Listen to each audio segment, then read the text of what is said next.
What are you seeing from your members who I know are from around the world in terms of their willingness to invest right now? Or are they much more focused on just trying to preserve capital? So our members are in a kind of wait and see mode. They had been prepared before the downturn with 12% cash, so that very few of them have been forced to liquidate at the bottom. But they don't think the carnage is over in the markets. They're not willing to make that prediction, much like the statistics that were just on.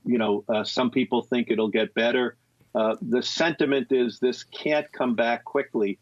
It's going to be a much longer recovery than most people think because of how many things have been broken that will need to be fixed going back. So the notion of a V or even a W is something that most of our members are not willing to make a bet on right now. So it's kind of steady as you go, keep going through the hurricane, so to speak.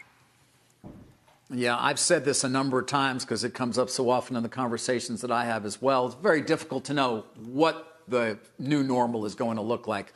What are you hearing from your group in terms of their expectations? Are things going to go back to the old normal, or is there an expectation it's not really going to ever be quite the same?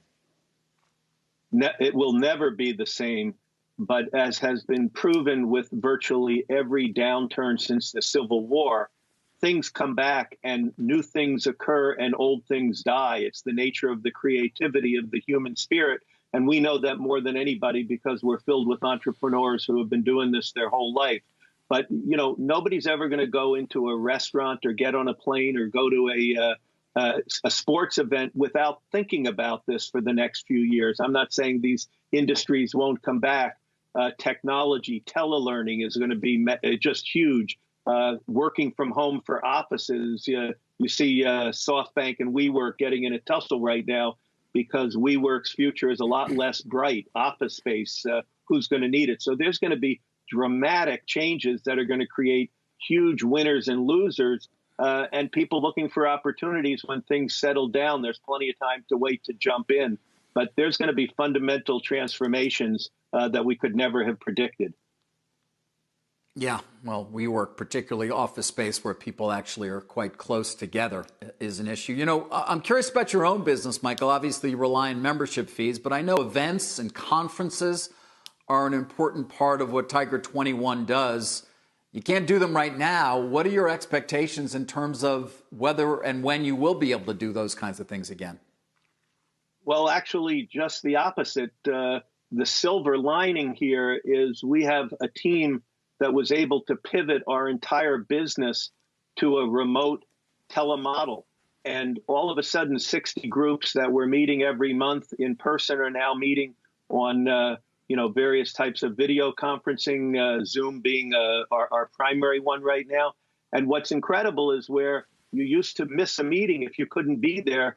Yesterday, I was on a group with 4 people from Miami and 10 people from New York. And in the evening, we were talking to a major hedge fund manager with 20 people from around the country where we used to just think about our business in person. So we've actually stepped up our activity. We've pivoted on a dime. And what we're finding is our members are desperate for the kind of connectivity that we've been building for 21 years. So I'm not saying that we're making hay. We have a lot of pivoting to do and a lot of changes. But our team has pivoted and our members are responding. We actually are growing because this is one of the few environments where people who are trying to make sense of the current environment can talk to peers and really get firsthand perceptions that they couldn't get through any other messaging.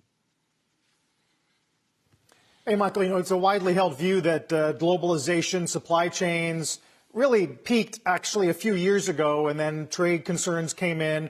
I just wonder, how much do you think we're going to repatriate supply chains from a manufacturing standpoint, and what that does to the service manufacturing mix of the economy over the long term?